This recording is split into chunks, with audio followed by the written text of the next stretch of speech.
And welcome to Bhaduri foundation. आज हम पढ़ेंगे क्लास 12th एनसीईआरटी ज्योग्राफी का chapter 5 mineral and energy resources. Let's start. India is endowed with rich variety of mineral resources due to its varied geological structure।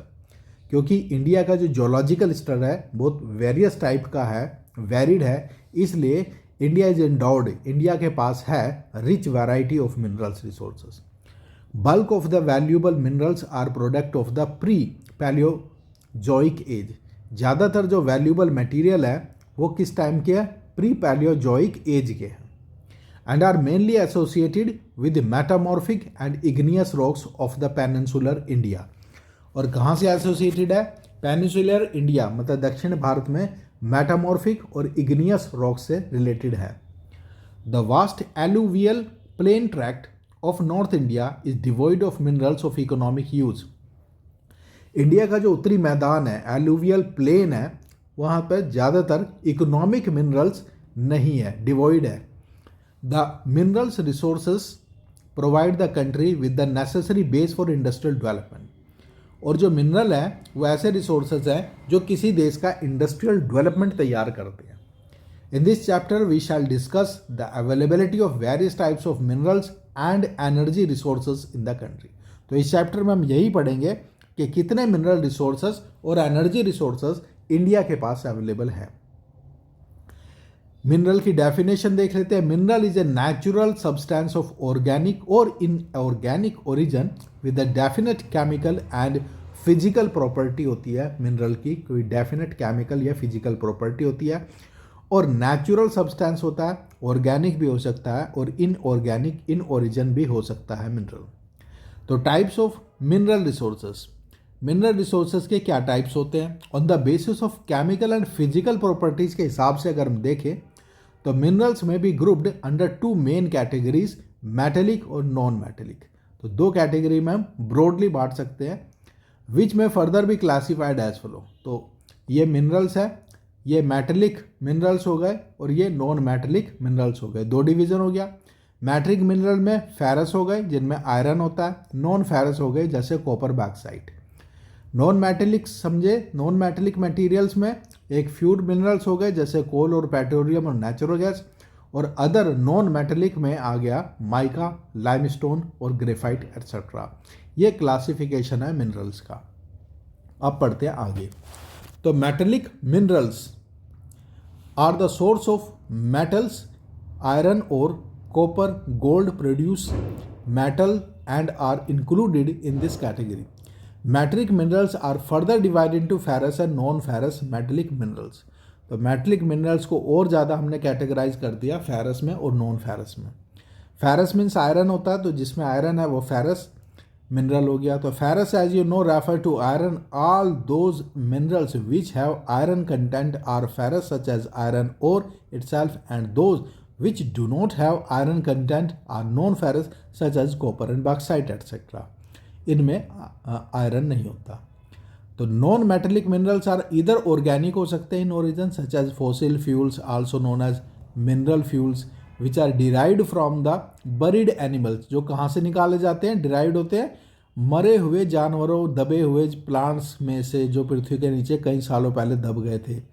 As कोल और petroleum के रूप में उनको निकाला जाता है, तो उनको फॉसिल फ्यूल्स बोलते हैं। Other type of non metallic minerals are inorganic. वो इनऑर्गेनिक होते हैं इन ओरिजिन जैसे कि माइका, ठीक है, जो नॉन लिविंग थिंग से बनते हैं, और जो फॉसिल फ्यूल्स है लिविंग थिंग से मरने के बाद निकलते हैं, ठीक है, प्लांट से और एनिमल से। लेकिन जो इनऑर्गेनिक है जैसे mica, limestone and graphite etcetera, ये इनऑर्गेनिक है। तो minerals have certain characteristics. Mineral की कुछ करेक्टरिस्टिक्स होती है। These are unevenly distributed over space. एक तो ये जो डिस्ट्रीब्यूशन है इनका इक्वल नहीं है, अनइवन डिस्ट्रीब्यूशन है मिनरल्स का, कहीं पे ज़्यादा है कहीं पे कम है।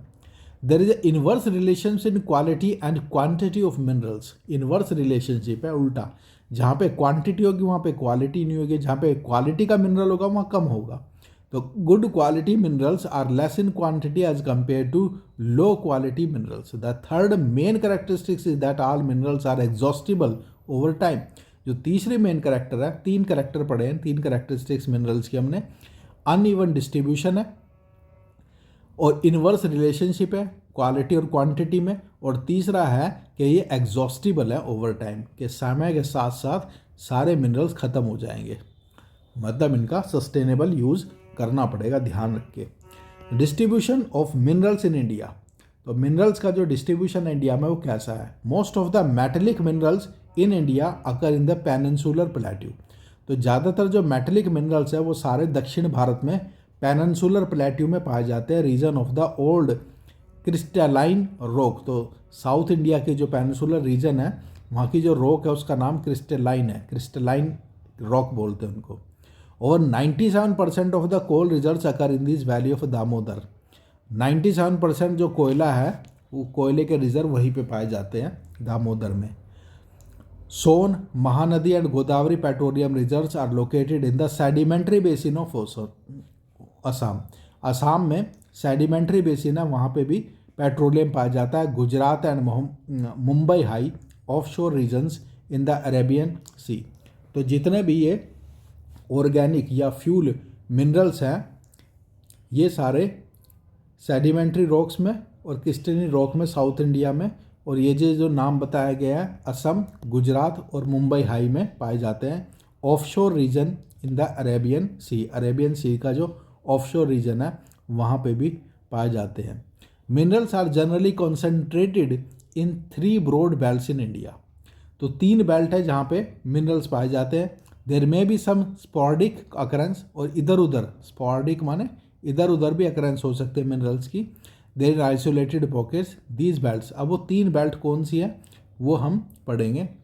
सबसे पहला है north eastern plateau reason, north east माने जो 7 सिस्टर वाले स्टेट है। दिस बेल्ट कवर्स, क्या क्या आता है इसमें, Chota Nagpur, Jharkhand, Orissa, plateau, West Bengal and parts of the Chhattisgarh. नहीं, नॉर्थ ईस्टर्न प्लेट्यू रीजन है, नॉर्थ ईस्टर्न स्टेट्स नहीं है, प्लेट्यू रीजन। प्लेट्यू रीजन में आता है Chota Nagpur, Jharkhand, Orissa, plateau, West Bengal and parts of Chhattisgarh. South western plateau region, ये भी साउथ वेस्ट में जो प्लेट्यू रीजन है, पठार वाला हिस्सा है। This belt extends to Karnataka, Goa, continuous Tamil Nadu से लगता हुआ area, uplands and Kerala.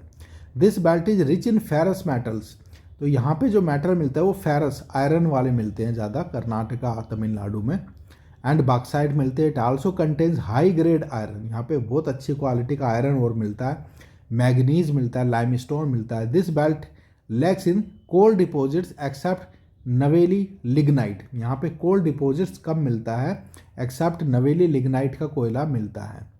North western reason, इस बेल्ट में कहाँ से कहाँ तक, अरावली राजस्थान, अरावली बहुत लंबी पहाड़ी की रेंज है राजस्थान में, नॉर्थ वेस्टर्न रेंज में, और part of Gujarat and minerals are associated with Dharwar system of rocks.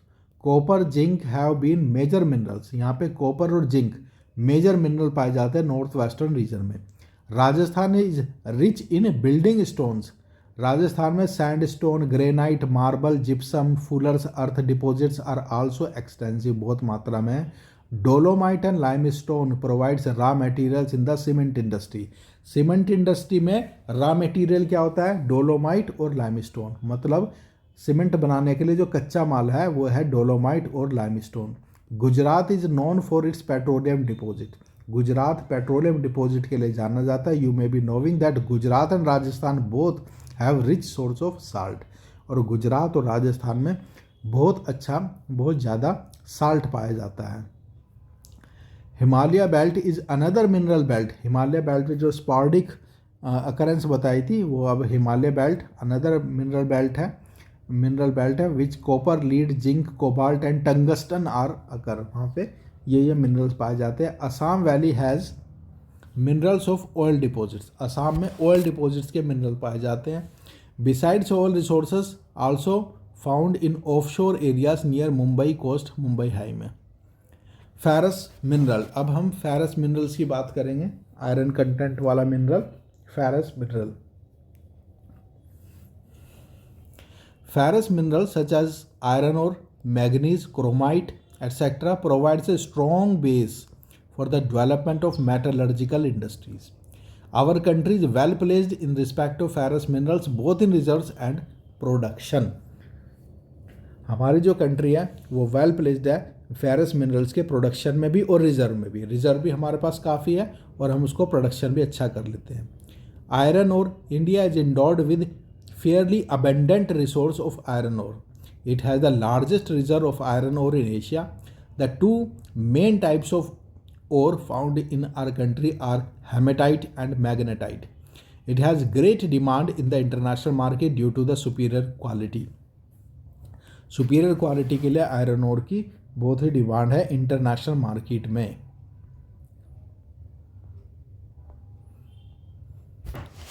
Gas has also Goa has also emerged as an important producer of iron ore, और गोवा भी आयरन ओर का एक अच्छा प्रोड्यूसर है। Manganese is an important raw material for the smelting of iron ore. Iron ore को smelt करने के लिए मैग्नीज एक अच्छा raw material and also used for the manufacturing of ferro oil. Ferro alloys बनाने के लिए भी मैग्नीज काम आता है। Orissa is the leading producer of manganese. Manganese का अच्छा प्रोडक्शन उड़ीसा में पाया जाता है। Maharashtra is also an important producer of manganese. Maharashtra manganese का प्रोडक्शन करता है which is mind in Nagpur, Bandra and Ratnagiri district में भी माइंड किया जाता है। जो माइनिंग होती है नागपुर बांद्रा में, किसकी माइनिंग होती है? मैग्नीज की। The disadvantage of the mines is that they are located in far from steel plants. और माइनिंग का यहाँ पे जो डिसएडवांटेज है वो है कि स्टील प्लांट से काफ़ी दूर लोकेटेड है। नॉन फेरस मिनरल की बात करते हैं तो India is poorly endowed with non ferrous metallic minerals except bauxite. Non ferrous minerals में इंडिया बहुत ही पुअर है, सिर्फ बॉक्साइट मिलता है जो कि नॉन फेरस है, इंडिया में अच्छा पाया जाता है। Bauxite is the ore which is used in the manufacture of aluminium. Bauxite वो ओर है, ओर माने रॉ मटेरियल होता है एक तरीके से, जो कि एल्यूमिनियम बनाने में काम आता है बॉक्साइट। तो Orissa happens to be the largest producer of bauxite. Bauxite जो है उसका लार्जेस्ट प्रोड्यूसर उड़ीसा में होता है। Kalahandi and Sambalpur are the leading producer area है, कालाहांडी और सांबलपुर उड़ीसा में। Copper is the indispensable metal in the electrical city for making wires, electric motors, transformators and generators. तो जो कॉपर है वो इंडिस्पेंसिबल है, मतलब जिसको हम छोड़ ही नहीं सकते, ऐसा मेटल है इलेक्ट्रिक इंडस्ट्री के लिए। तो it is alloyable, malleable and ductile. और ये एलोएबल भी है, मैलिएबल भी है, डक्टाइल भी है, मतलब इसको that can be bring into sheet, that can be bring into wire. तो कॉपर ही एक ऐसी चीज़ है, इसलिए इलेक्ट्रिकल इंडस्ट्री में इसका बहुत यूज़ है। It is also mixed up with gold to provide strength to jewellery. कई बार इसको ज्वेलरी बनाने के लिए गोल्ड में भी मिलाया जाता है कॉपर को, ताकि वो माउल्ड हो सके easily. Non metallic minerals, among the non metallic minerals produced in India mica is the important one. Mica जो है वो नॉन मेटेलिक मिनरल्स का एक अच्छा उदाहरण है। Other minerals extracted for local consumption are limestone, dolomite and phosphate. ये दूसरे नॉन मेटेलिक मिनरल्स है। Mica is mainly use in the electrical and electronic industry में यूज होता है। It can be split into very thin sheets and tough and flexible. Mica in India is produce in Jharkhand में mica का production होता है। Energy resources, mineral fuels are essential for the generation of power required for agriculture. Mineral fuels जरूरी होते हैं for generation of power, बिजली बनाने के लिए। किसके लिए? Agriculture, industry, transport and other sectors of the economy में बिजली की जरूरत पड़ती है। तो mineral fuels like coal, petroleum and natural gas known as fossil fuels, nuclear energy minerals are the conventional source of energy है फ्यूल के। These conventional sources are exhaustible resources. और ये जो कन्वेंशनल सोर्स होते हैं ये एग्जॉस्टिबल है, मतलब ये ख़त्म हो जाएंगे जल्दी ही अगर इनका ओवर यूज़ करते गए अनमाइंडफुल्ली, बिना सस्टेबल ने यूज़ के। Coal is one of the important minerals which is mainly due to the generation of thermal power and smelting of iron ore. Thermal power बनाने के लिए और स्मेल्टिंग ऑफ आयरन ओर के लिए कोल बहुत इंपॉर्टेंट है। Coal occurs in the rock sequence mainly of two geological ages, Gondwana and tertiary deposits में coal पाया जाता है। About 80% of the coal deposits in India is bituminous type. 80% जो कोयला है इंडिया में जो मिलता है वो बिटुमिनस टाइप का है and is of non coking grade का है, मतलब अच्छा नहीं है।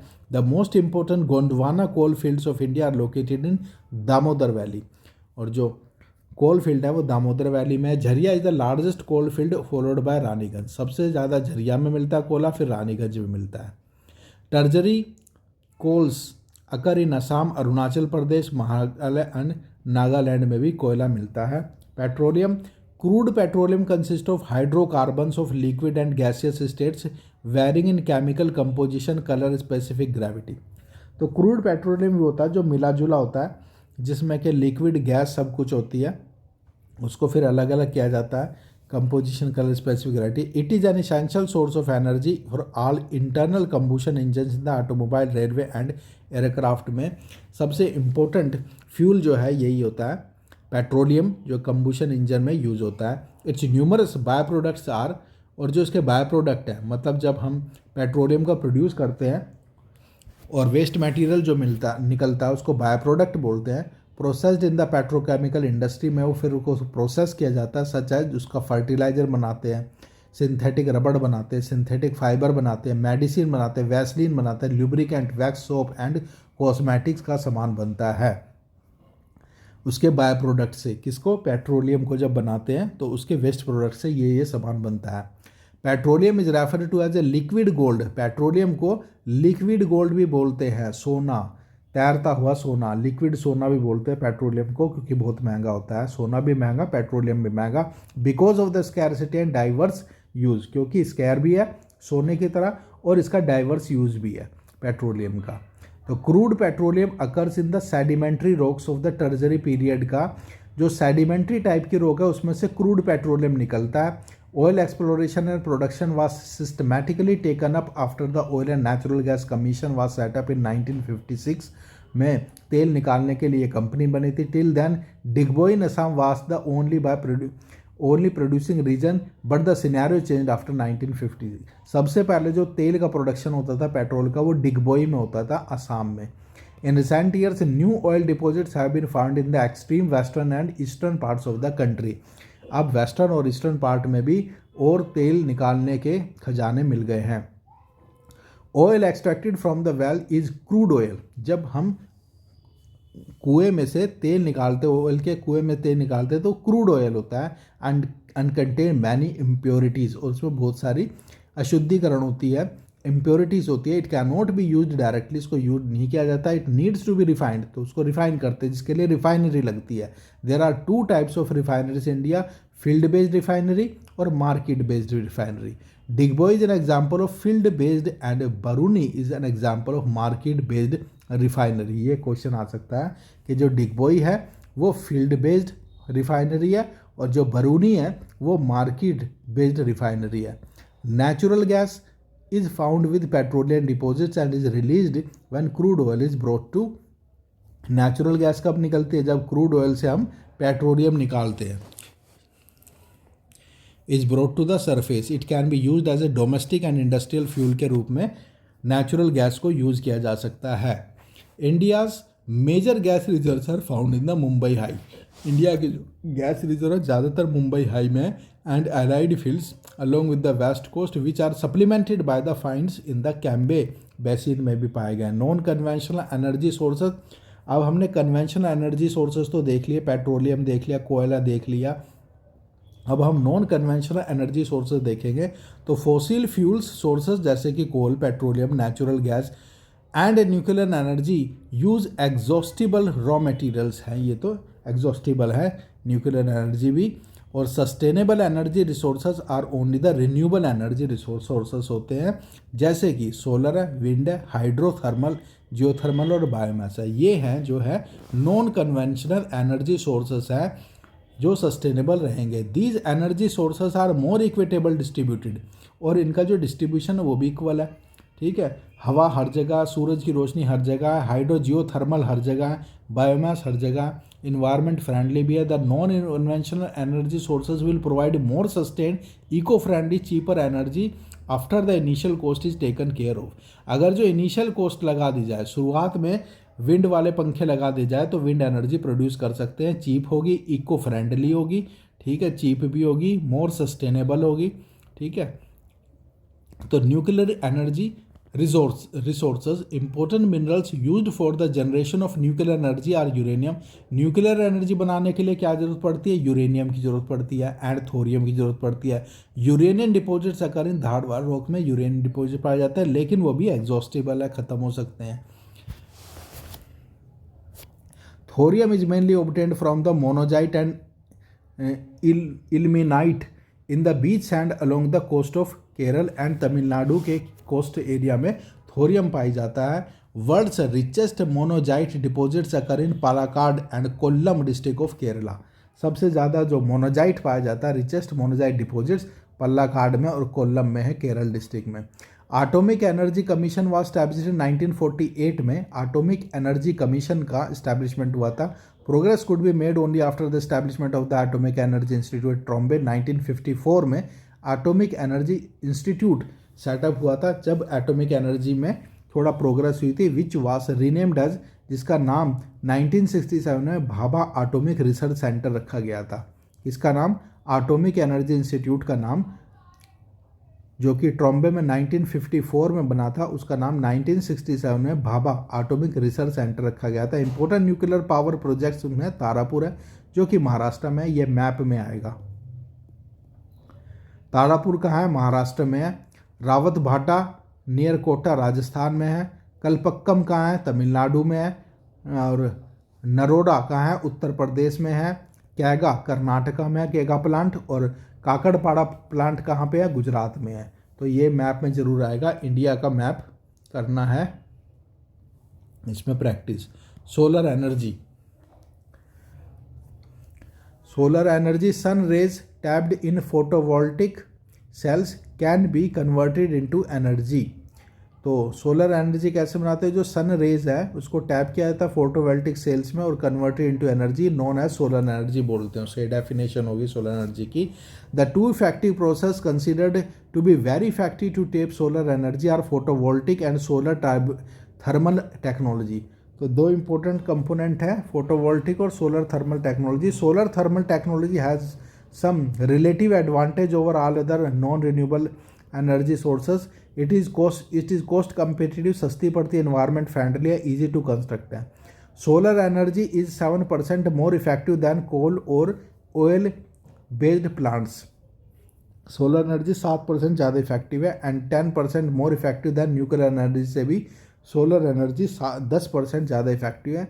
The western part of India has greater potential for the development of solar energy. Gujarat और राजस्थान में सोलर एनर्जी, क्योंकि वहाँ पे सनशाइन ज़्यादा होती है, सोलर एनर्जी के पोटेंशियल को यूज किया जा सकता है।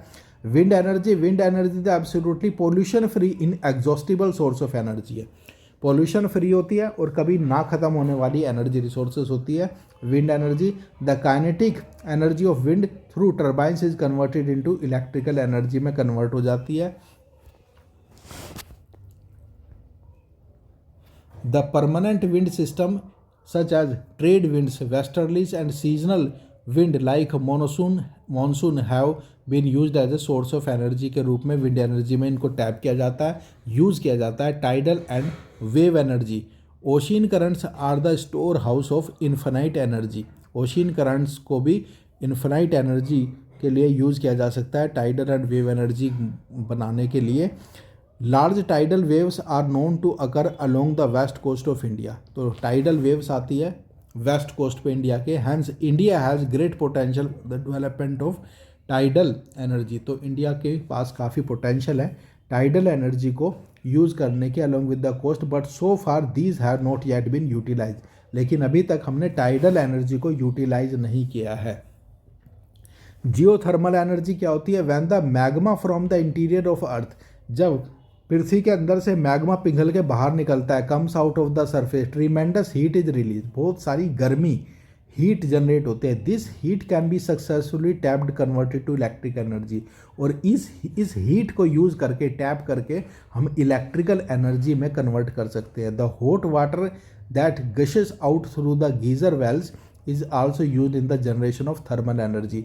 और जो ज़मीन में से पानी का गीज़र निकलता है, गर्म पानी निकलता है, उसको भी हम थर्मल एनर्जी के रूप में यूज़ कर सकते हैं। It is popularly known as geothermal energy. इनको हम जियो थर्मल एनर्जी, जियो माने पृथ्वी, थर्मल माने गर्म, हीट। तो गर्मी, पृथ्वी की गर्मी से एनर्जी को बनाने को जियो थर्मल एनर्जी बोलते हैं। This energy is now considered to be one of the key energy sources which can be developed in alternative source of energy के रूप में डेवलप किया जाएगा जियो थर्मल एनर्जी को in future. In India geothermal energy plant has been commissioned at Manikaran in Himachal Pradesh. तो geothermal energy का plant लगा गया हिमाचल प्रदेश में मन्नीकरम जगह पर। The first successful 1890 attempt to tap the underground heat was made in the city boys USA में 1890 में सबसे पहले जियोथर्मल एनर्जी का यूज़ किया गया था। Bio energy refers to the energy derived from biological products.